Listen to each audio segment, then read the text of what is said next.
महाराष्ट्राच्या इतिहासात अनेक गूढ आणि भव्य वास्तू दडलेल्या आहेत.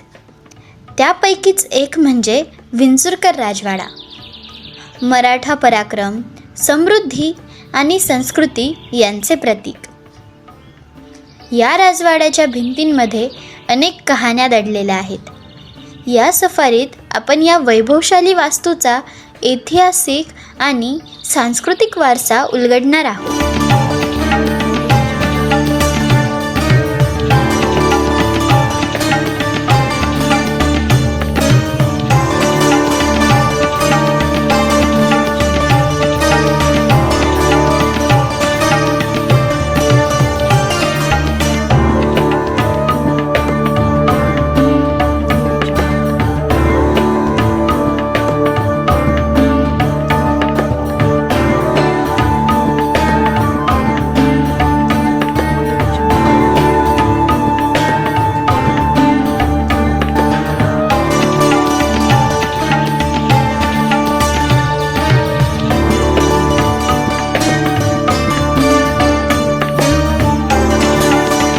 माझं नाव प्रकाश कारभार दरेकर आणि इथे शिवदेव रघुनाथराव विंचुरकर हे होते आणि त्या अगोदरही त्यांची म्हणजे पिढीतील लोक होतेच, परंतु शिवदेवराव यांना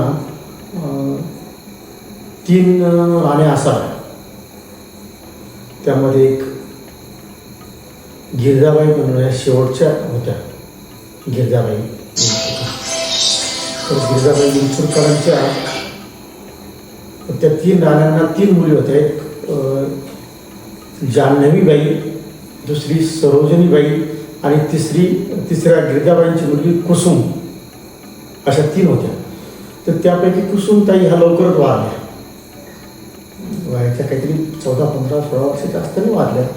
आणि ह्या 2 ज्या मुली होत्या ते एक याला दिली कर्नाटकमध्ये बंगळूरला, हुबळी, कर्नाटकमध्ये हुबळीला दिल्या त्यांना. आणि दुसरी याला दिली सरोजनीबाई म्हणून त्या भोरला दिल्या, पंत सचिव यांच्याकडे. तर आणि त्यांची मुलगी विंचुरला होती. मुख्य प्रवेशद्वार. राजवाड्याच्या मोठ्या लाकडी दरवाजावर केलेले धातूचे नक्षीकाम त्याच्या भव्यतेला अजूनच उठाव देते.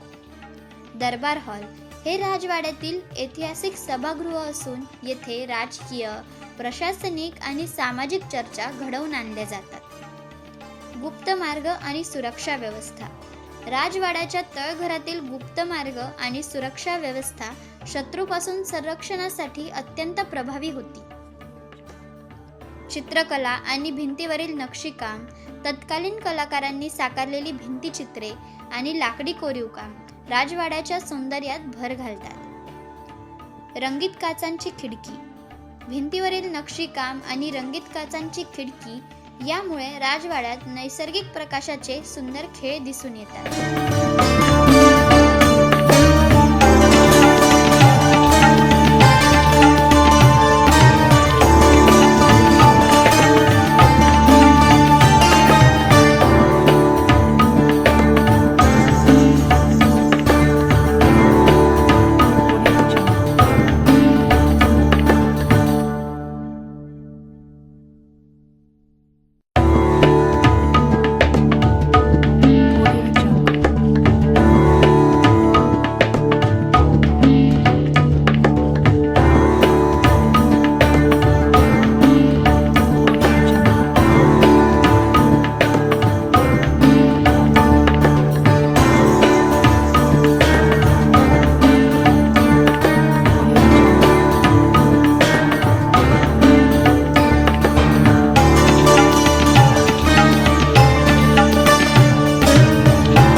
विंचुरकर राजवाड्याच्या आसपास अनेक प्राचीन मंदिरे असून ती धार्मिक आणि ऐतिहासिक महत्त्वाची ठिकाणे आहेत.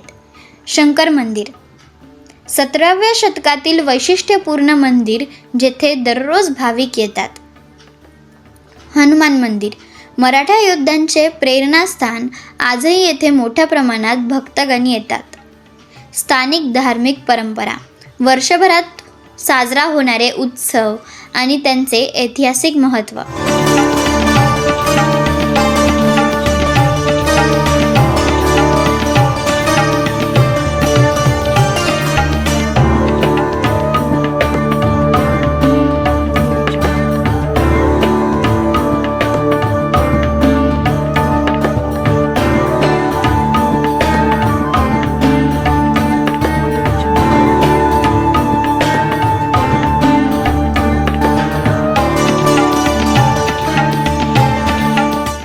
विंचूरचा कारभार पाहिला रंगनाथ सखाराम कुलकर्णी, त्यांची माझी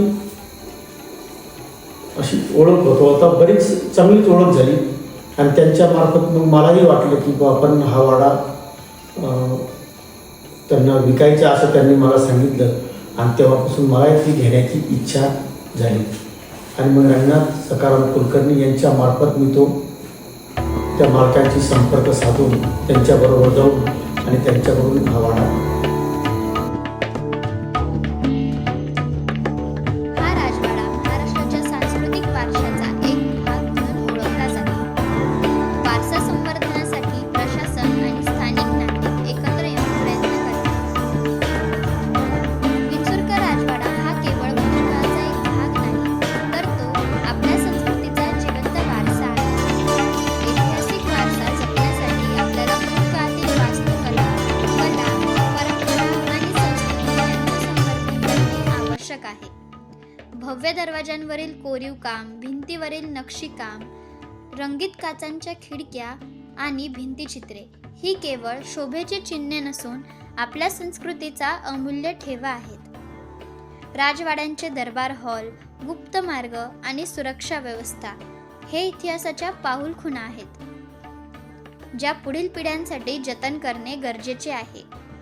आधुनिक तंत्रज्ञानाच्या मदतीने या वारशाचे जतन आणि संवर्धन करणे ही आपली जबाबदारी आहे, जेणेकरून येणाऱ्या पिढ्यांना आपल्या समृद्ध परंपरांचा अभिमान वाटेल.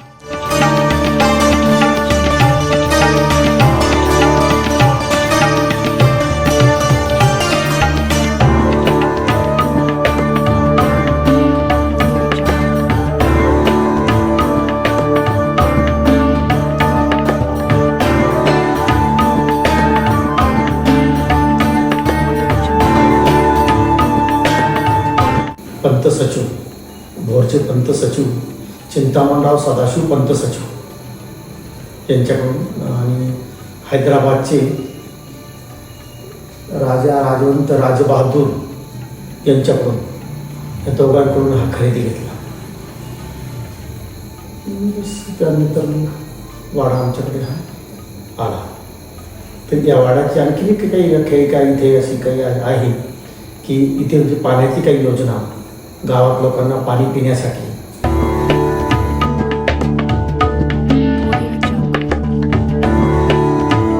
अंतर्गत भागात आपण अनेक वैशिष्ट्यपूर्ण गोष्टी पाहू शकतो. भिंतीवरील आणि छतांवरील कोरलेली कलाकुसर, दरबार हॉलची भव्यता आणि खोल्यांतील वैविध्यपूर्ण रचना तत्कालीन वास्तुशास्त्राच्या सौंदर्यशास्त्राचे दर्शन घडवतात. दरबार हॉल येथे महत्त्वाचे निर्णय घेतले जायचे. महाराजांची बैठक आणि मित्रमंडळ यांचा जलसा येथे भरत असे. गडांचे निवासस्थान, राजवाड्यातील सेवक वर्गांसाठी खास बनवलेल्या खोल्या, तळघर आणि गुप्त मार्ग, सुरक्षा आणि युद्धजन्य परिस्थितीसाठी वापरण्यात येणारी जागा.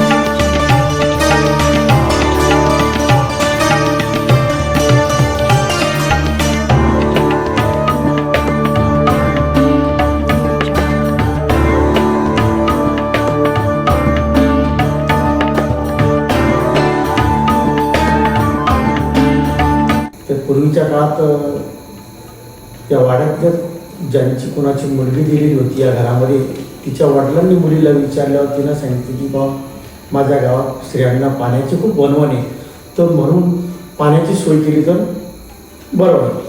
तर त्या माणसाने म्हणजे त्या गृहस्थाने इथेच ठोकोवाडी रोड म्हणजे लोंजाई रोडवर लोंजाईच्या रस्त्यावर एक विहीर खोदून त्या विहिरीचे नाव काड्याची विहीर, तिथून ते पाणी भंडारदारात आणलं आणि भंडारदारातून जागजागी उसासे काढून ते पाणी विंचूरला गावात 2 ठिकाणी हौदामध्ये स्त्रियांना भरण्यासाठी पाणी आणलं. तर त्या पाण्याचं असं आहे, त्यांनी त्यावेळेस अशी पाईपलाईन केलेली की ज्या वेळेला त्या विहिरीतून पाणी इकडे विंचूरला हौदात सोडायचं, तिथून जो पाण्याचा जो काही सोडण्याचा जो काही होता त्यावेळी काप वगैरे नव्हते, असं दट्ट्या लाकडाचा दट्ट्या बसवला, तो दट्ट्या काढला आणि घोड्यावर बसून माणूस विंचूरला येण्याबद्दल ते पाणी विंचूरला येतं गावात, इतकं फास असं पाणी यायचं. आणि पहिलं गावामध्ये हरिजन लोकांना वगैरे पाण्याला बरीचशी असं म्हणजे पाणी भरू देत होती, पण विंचूर हे गाव असं होतं की सर्व समाजाच्या लोकांना तिथं पाणी भरायची व्यवस्था होती, तिथे काही कोणाला बंधन नव्हतं. तर पहिलं गाव असं म्हणावं लागेल या गावात. तुम्हाला मध्येच असं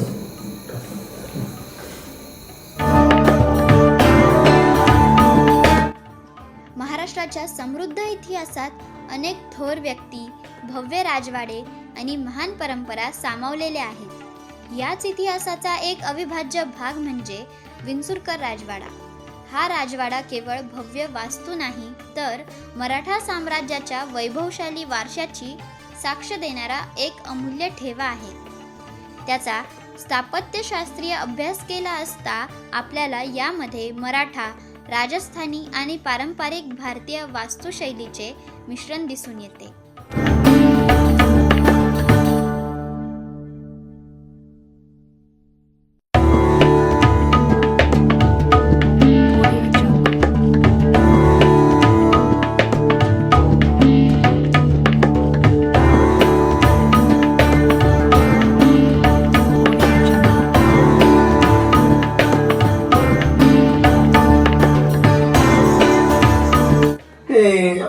जे स्वामी समर्थ आले वाड्यात, किती दिवस मुक्कामाला होते? मला रंगनाथ पाटलांकडून म्हणजे थोडीशी माहिती रंगनाथ सकाराम कुलकर्णी, तर यांनी सांगितलं की इथे अजून कमीत कमी 4 दिवस तरी मुक्कामी विंचूरला होते स्वामी समर्थ महाराज, आणि ते दिवसभर या मोठ्या चौकात राहायचे. हल्ली आता आहे हा मोठा चौक, वाड्याला 2 चौक, ह्या मोठ्या चौकात ते राहायचे. परंतु सकाळी उठल्यानंतर म्हणजे झोपणं वगैरे हे मोठ्या चौकात, पण सकाळी उठल्यानंतर ते त्या पलीकडच्या बाजूने मंदिर आहे, तिथे एक चौक होता वाड्याचा. वाडा पूर्ण सगळं असताना तिथे एक चौक होता, या वाड्यात 2 चौक. त्या चौकात जो चौथरा होता त्याच्यावर बसून ते सकाळी पूजा अर्चा करायची. आणि योगा बघा ती पूजा अर्चा करायची, आणि कालांतराने तो भाग दुसरीकडे विकला गेला. म्हणजे आपण घ्यायच्या आधी तो घेण्याच्या अगोदर तो विकला गेला. तो भाग साधारण तो माझ्या मताने 78-80 मध्ये विकला असेल. तो 78 मध्ये 77-78 काहीतरी असेल, 78-79 तो विकला. तो विकल्यानंतर त्या भागातलं सगळं लाकड वगैरे उस्तरून गेल्यानंतर तिथे फार माती वगैरे काढून दिलं, खटार तिथे परत स्वामी समर्थांचं मंदिर आहे बघा. जे जो भाग तो विकला तो कोणाला विकला? तो विकला होता इथं गावामध्ये जनभाऊ गोरे, किसनराव नेवगे, रामनारायण सोनवणे आणि मुक्ताची कहाणी अशी 4 लोकांनी तो विकत घेतला. तो भाग विकत घेतला आणि चौघांनी त्याचे लाकडं वगैरे उस्तरून गेले. आणि त्यातला मग तो भाग, काही भाग एक भाग ठेवला, आणि त्याच्यातला थोड्याच्या भागामध्ये रामनारायण शेट्टी तो स्वामी समर्थाला दान करायचं ठरवलं. एक भाग त्यांच्या इच्छा, पण त्यांना तो समय असल्यामुळे त्यांना तो दान करता येईना. हे बाकीचे नाही म्हणायला लागले. मग त्यांनी बाकीचे म्हणे की तुम्हाला दान करायला तुम्ही तुमच्या हिशापोतच करा, आमचे 3 हिस्से द्यायचे नाही. मग त्यांनी ते सगळे लाकडं त्यांना दिले, तिघांना. त्या वाड्याचे लाकडं पूर्ण तिघांना दिले, त्या चौकाचे त्या भागाचे लाकडं त्यांना दिले लाकूड सगळं. आणि मग तो भाग राहिला तिथं या लोकांनी तिघांनी तिथून माती सुद्धा विकली. खड्डा अगदी 10 फूट खोलीचा खड्डा आहे. रामनारायण शेट्टी एक शब्द दिला होता की बाबा ही जागा मला स्वामी समर्थांना दान करायची. त्या हिशोबाने त्यांनी ती दान केली. मग ही सर्वांनी नागदाची स्थानाने त्यांच्या पाठीमागे होती केली, कारण त्यांची खरेदी सामायिक होती सामायिक. पण तिथे मग भरवगैरे टाकून परत ती लेवल झाली, पण तिथे स्वामी समर्थाचं मंदिर आहे. आज ते ताग्या तिथे आज जे मंदिर आहे त्या मंदिराची जे अशा रीतीचं मंदिर आहे. म्हणजे योगायोगाचं स्वामी योगायोग म्हणायचा. त्या जागेवर स्वामी समर्थ चौक असताना, कारण त्या चौकात मी सुद्धा काही वेळा गेलं नव्हे आलं नव्हे पाहिजे नाही. कारण रंगनाथ पाटलांचं माझा खूप 78 सालापासून त्या अगोदर 78-77 पासून मी रंगनाथ पाटलांचं बरोबर होतो मी. असं त्या वाड्याचं एक होतं.